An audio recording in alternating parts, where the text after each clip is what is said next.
কথা বলবেন রাজনীতিবিদের ভাষায়। আমরা ওয়েলকাম করব, অভিনন্দন জানাবো, সমালোচনা করবেন, ছুঁয়ে দেব, কিন্তু চোখ রাঙাবেন না মেহেরবানি করে। এই সংগঠন কারো চোখ রাঙানোর পরোয়া করে না। ফ্যাসিবাদী সরকারের প্রধানমন্ত্রী পদত্যাগ করে পালিয়ে যেতে বাধ্য হয়েছেন। আজ বাংলাদেশের মানুষ দ্বিতীয় স্বাধীনতা লাভ করেছে। আমরা নতুন বাংলাদেশ পেয়েছি। বাংলাদেশের 18 কোটি মানুষ নতুন বাংলাদেশ পেয়েছে, কিন্তু এই নতুন বাংলাদেশের জন্য বাংলাদেশের মানুষকে অনেক বেশি ত্যাগ স্বীকার করতে হয়েছে। সংগ্রামী ভাই এবং বন্ধুগণ, 2008 সালের 29শে ডিসেম্বরের যে নির্বাচন, এই নির্বাচনই ছিল একটি ষড়যন্ত্রের নির্বাচন। এই নির্বাচন ছিল মঈনুদ্দিন ফখরুদ্দিন, শেখ হাসিনা, ভারতের গোয়েন্দা সংস্থা রয়ের ত্রিপক্ষীয় সমঝোতার ষড়যন্ত্রের নির্বাচন। এই নির্বাচনে যেখানে মাওলানা মতিউর রহমান নিজামী এককভাবে নির্বাচন করে পাশ করেন, সেখানে 4 দলীয় জোটের প্রার্থী হিসাবে ফেল করা, এটা কি স্বাভাবিক? যেখানে মাওলানা আব্দুস সোবহান এককভাবে নির্বাচন করে পাবনায় পাশ করেন, ওইখানে 4 দলীয় জোটের প্রার্থী হিসাবে ফেল করা। আল্লামা দেলোয়ার হোসেন সাইদি 96 নির্বাচনেও তিনি পাশ করেছেন এককভাবে, তাও আর 2008 সালে ফেল করেন, এটা কি স্বাভাবিক? উল্লাপাড়ায় ওখানে দাড়িপাল্লাও ছিল, ধানের শীষও ছিল, নৌকাও ছিল, রাত 10টা পর্যন্ত দাড়িপাল্লা আগায়া, আস্তে আস্তে গভীর রাতে ক্ষমতা কি বলে রেজাল্ট পরিবর্তন হয়ে গেল। সুতরাং এই নির্বাচনের পরে যে ক্ষমতায় আসলেন, ক্ষমতায় আসার পর থেকে তাদের প্রধান এজেন্ডা ছিল ইসলাম নির্মূল করা। এই ইসলাম নির্মূলের কর্মসূচির অংশ হিসাবে এই বাংলাদেশের ইসলামের প্রধান শক্তি বাংলাদেশ জামাত ইসলামীকে নির্মূল করার পরিকল্পনা নিয়ে জামাত ইসলামীর আমির, এই উপমহাদেশের অন্যতম প্রধান রাজনীতিবিদ, এই উপমহাদেশের অন্যতম প্রধান আলেম শহীদ মাওলানা মতিউর রহমান নিজামী, শহীদ সেক্রেটারি জেনারেল আলী হাসান মোহাম্মদ মুজাহিদ, শহীদ আব্দুল কাদের মোল্লা, শহীদ কামারুজ্জামান, শহীদ মীর কাসেম আলীকে অন্যায়ভাবে মিথ্যা মামলা সাজিয়ে নাটক মঞ্চস্থ করে ফাঁসিতে ঝুলিয়ে হত্যা করা হয়েছে। জামাতের সাবেক আমির, এই উপমহাদেশের অন্যতম প্রধান রাজনীতিবিদ অধ্যাপক গোলাম আজম, আল্লামা দেলোয়ার হোসেন সাইদি, মাওলানা এ.কে.এম. ইউসুফ, মাওলানা আব্দুস সোবহান, অধ্যাপক এ.কে.এম. নাজির আহমদকে অন্যায়ভাবে নিষ্ঠুরভাবে জেলখানায় হত্যা করা হয়েছে। কিন্তু তারা মনে করেছিল জামাত শেষ হয়ে যাবে, আর সারা বাংলাদেশে জামাত শিবিরের নেতা কর্মীদের উপর চালানো হয়েছে নির্মম গণহত্যা। ক্রস ফায়ারের নামে হাজার হাজার নেতা কর্মীকে তারা হত্যা করেছে, লক্ষ লক্ষ মানুষকে তারা জেলখানায় বন্দী করে রেখেছেন, আয়নাঘর তৈরি করে দেশের মানুষের জীবনকে তারা বিপন্ন করে তুলেছে। বছরের পর বছর একজন ব্রিগেডিয়ার জেনারেলকে 8 বছর আয়নাঘরে রেখেছে, একজন ব্যারিস্টারকে 8 বছর চোখ বেঁধে হাত পায়ে বেড়ি লাগিয়ে 8 বছর তারা ফেলে রেখেছে। আল্লাহর মেহেরবানি তারা জীবিত ছিলেন বলে এখন বের করতে পেরেছেন, কিন্তু অসংখ্য মানুষ আজও বের হইতে পারেনি। ইসলাম নির্মূলের কর্মসূচির অংশ হিসাবে আমাদের নেতা এটিএম আজহারুল ইসলামকে এখনো কারাগারে বন্দী করে রাখা হয়েছে। আমরা আজকের এই বিশাল সমাবেশে আমরা অন্তর্বর্তীকালীন সরকারের কাছে আহ্বান জানাতে চাই, দেখেন বিচারের নমুনা বলি একটা, আজহারবার বিরুদ্ধে ফাঁসির রায় দেওয়া হয়েছে, উনি গণহত্যার জন্য আর্মিদেরকে নির্দেশ দিয়েছেন। ওনার বয়স ছিল তখন 18 বছর।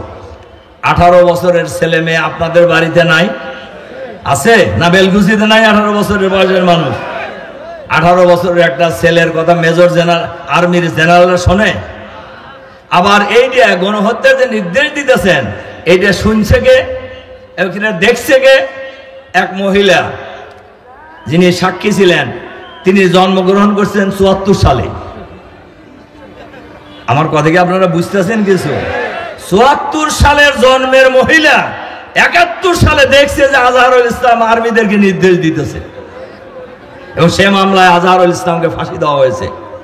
আজকের এই বিশাল সমাবেশ থেকে আমরা এই মুহূর্তে আমাদের নেতা এটিএম আজহারুল ইসলামের মুক্তি আমরা দাবি করছি। এর সাথে সাথে এই ট্রাইব্যুনালের সাথে যারা জড়িত ছিলেন, বিচারপতি, তদন্ত কর্মকর্তা, সাক্ষী, এই সকল প্রসিকিউশনে যারা ছিলেন, এই সবাইকে গ্রেপ্তার করে বিচারের মুখোমুখি করতে হবে।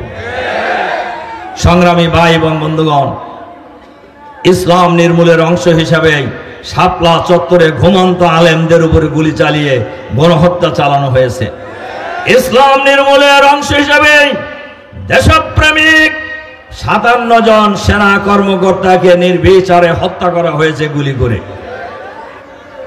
আর সেই সময় আমি প্রেস ক্লাবের সমাবেশে 25শে ফেব্রুয়ারিতে বলেছি, সেই সময় প্রধানমন্ত্রী সাহেব আর এই মঈনুদ্দিন সাহেব, যিনি ওই সময় সেনাপ্রধান ছিলেন, ওনার চা খাওয়ায় ব্যস্ত ছিলেন। এদিকে সেনা কর্মকর্তাদের হত্যা করা হচ্ছে। আমরা আজকের এই সমাবেশে আমরা বলবো, এই হত্যাকাণ্ডের মূল নায়িকা যারা হুকুমদাতা, যারা নেপথ্যে জড়িত, তাদেরকেও আইনের আওতায় আনতে হবে।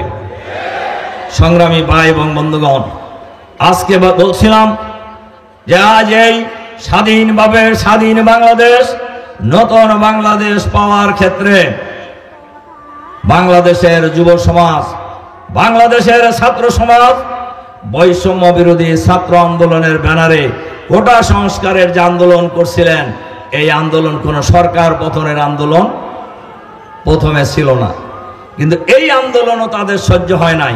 ফ্যাসিবাদী সরকারের বৈশিষ্ট্য হলো, যারাই সরকারের বিরুদ্ধে কথা বলবে তাদেরই গলা টিপে ধরতে হবে, গণতন্ত্রকে হত্যা করতে হবে, গণতন্ত্রের চর্চা চিরদিনের জন্য বন্ধ করে দিতে হবে। এই ফ্যাসিবাদ বিরোধী ছাত্র সমাজের আন্দোলনে তারা নির্বিচারে গুলি চালায়, গণহত্যা করে। এক পর্যায়ে বাংলাদেশের সকল রাজনৈতিক দল, সকল শ্রেণী পেশার মানুষ সবাই সেই আন্দোলনের শরীক হয় এবং হাজার হাজার মানুষকে হত্যা করা হয়। আজকের এই বিশাল সমাবেশ থেকে আমরা অন্তর্বর্তীকালীন সরকারের কাছে আমরা আহ্বান জানাবো, অবিলম্বে গণহত্যাকারীদের বিচারের রায় দ্রুত কার্যকর করতে হবে। অবিলম্বে এই গণহত্যাকারীদের বিচারের রায় বলতে হবে, রায় দিতে হবে, রায় কার্যকর করতে হবে, ফাঁসিতে ঝুলিয়ে হত্যা করতে হবে। আর ফ্যাসিবাদের যারা দোষর, সরকারের ভিতরে বাইরে যারা এখনো আছেন, যারা ষড়যন্ত্রে লিপ্ত আছেন, অন্তর্বর্তীকালীন সরকারের কাছে আমরা আহ্বান জানাবো, অবিলম্বে এই ফ্যাসিবাদের দোষরদেরকে চিহ্নিত করে গ্রেপ্তার করে বিচারের মুখোমুখি করুন। সংগ্রামী ভাই এবং বন্ধুগণ, আজকের এই বিশাল সমাবেশে আমরা বলতে চাই, এই ফ্যাসিবাদের আমলে বাংলাদেশ থেকে 26 লক্ষ কোটি টাকা বিদেশে পাচার হয়েছে। এই পাচারকৃত টাকা ফেরত আনতে হবে। এই পাচারের সাথে যারা জড়িত তাদেরকে চিহ্নিত করে গ্রেপ্তার করে বিচারের মুখোমুখি করতে হবে।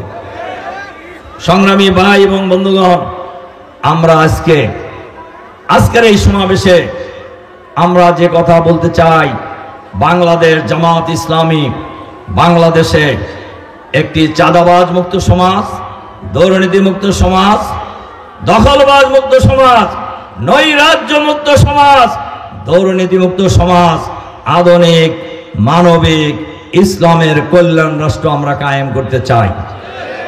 আপনারা কি চাঁদাবাজি পছন্দ করেন? চাঁদাবাজির সমাজ চান? আমরা বলি চাঁদাবাজি করা হারাম। চাঁদাবাজি করা কি?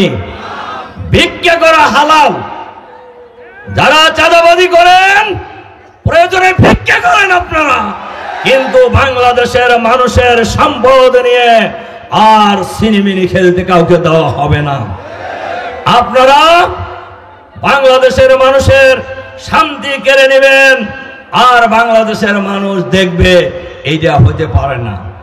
আবার আমরা যখন এই কথা বলছি এক দলের শরীর গরম হয়ে যেতেছে।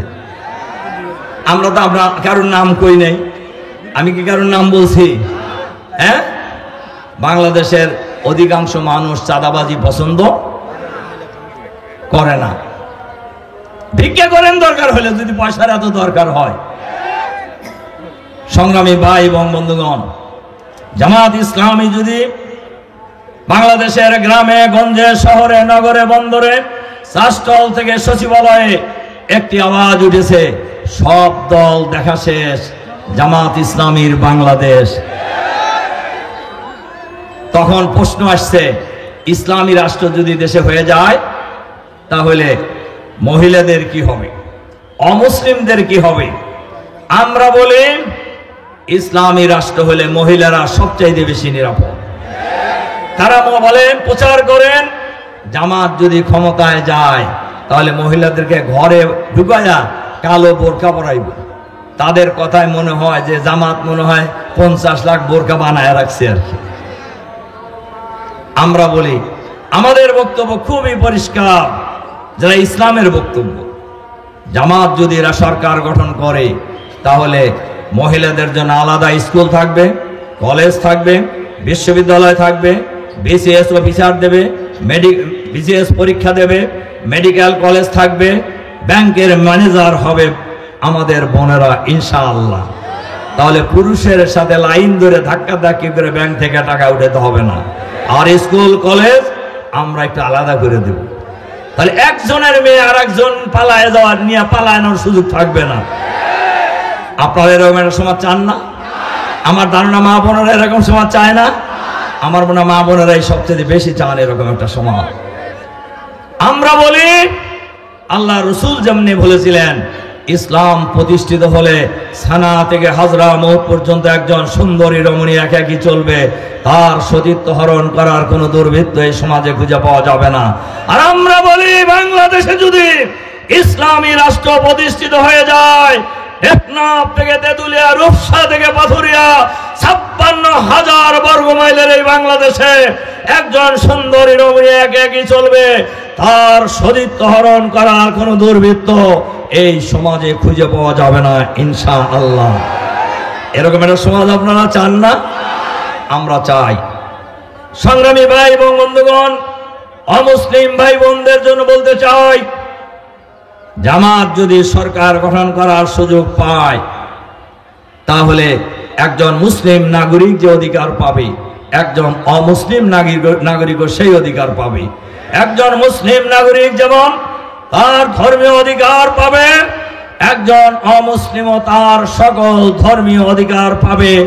আর এই অধিকারের জন্য কারুর কাছে দেওয়ার প্রয়োজন হবে না, ইসলামী রাষ্ট্র তার অধিকার নিশ্চিত করবে ইনশাআল্লাহ। এখানে ইসলামী রাষ্ট্র হলে পুরুষের লাভ, মহিলার লাভ, মুসলমানের লাভ, অমুসলমানের লাভ। বাংলাদেশ কোনো বেকার থাকবে না ইনশাআল্লাহ। আমরা বাংলাদেশের 18 কোটি মানুষের 36 কোটি হাতকে আমরা কর্মে পরিণত করব ইনশাআল্লাহ, ইনশাআল্লাহ। সুতরাং এরকম একটি রাষ্ট্র প্রতিষ্ঠার জন্য জামাত লড়াই করে গেছে। আমি অনেক জায়গায় বলি, আমাদের সময় নাই, অনেক জায়গায় আমি কথা বলি, এই দেশ এক সময় একটা দল মনে করতো এটা তাদের বাপ দাদার তালুক, তারা ছাইরে ছুঁড়ে পালায় গেছে। আর এক দল মনে করে আমরা ছাড়া আর আছে কে। ওই দিন গুজার গিয়া, ওই দিন গুজার গিয়ে বাংলাদেশের মানুষ অন্যায়ের বিরুদ্ধে, ফ্যাসিবাদের বিরুদ্ধে জীবন দিয়ে, রক্ত দিয়ে লড়াই করে ফ্যাসিবাদকে বিদায় করেছে। বাংলাদেশের মাটিতে আর কোন ফ্যাসিবাদ আসতে দেওয়া হবে না। এই বাংলাদেশে আগামী দিনে কোন ফ্যাসিবাদী শাসন বাংলাদেশের 18 কোটি মানুষ প্রতিষ্ঠিত হতে দেবে না ইনশাআল্লাহ। কি বলেন আপনারা? ইনশাআল্লাহ। সুতরাং আমরা এই বাংলাদেশের মানুষ রক্ত দিয়েছে একটি সুন্দর বাংলাদেশ দেখার জন্য। এই বাংলাদেশের মানুষ জীবন দিয়েছে চাঁদাবাজ মুক্ত বাংলাদেশ দেখার জন্য, নেশা মুক্ত বাংলাদেশ দেখার জন্য, দুর্নীতি মুক্ত বাংলাদেশ দেখার জন্য। সংগ্রামী ভাই এবং বন্ধুগণ, এই অঞ্চলের একটি কথা বলি, আমার কথা শেষ করতে চাই। আপনারা লক্ষ্য করেছেন, এই এলাকার ভাই বোনেরা বেশি লক্ষ্য করেছেন, এই এলাকায় এক সময় বাংলাদেশ শুধু নয় সারা দুনিয়ায় পরিচিত ছিল তাঁত শিল্পের সমৃদ্ধির আলোচনা। সেই তাঁত শিল্প আস্তে আস্তে ধ্বংস করে দেওয়া হচ্ছে।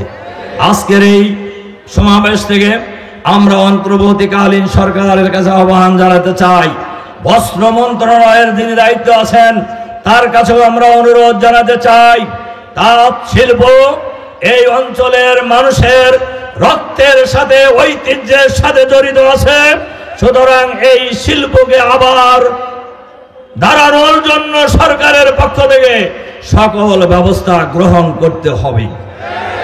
এর সাথে সাথে আসুন আমরা এই বেলকুচিকে আগামী দিনে একটি সুন্দর বেলকুচি হিসেবে গড়ে তুলব ইনশাআল্লাহ।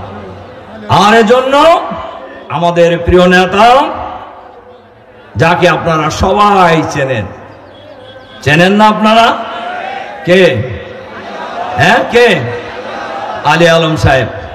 আমরা আগামী নির্বাচনে পার্লামেন্টে এ আসন থেকে আমরা দৃঢ়ভাবে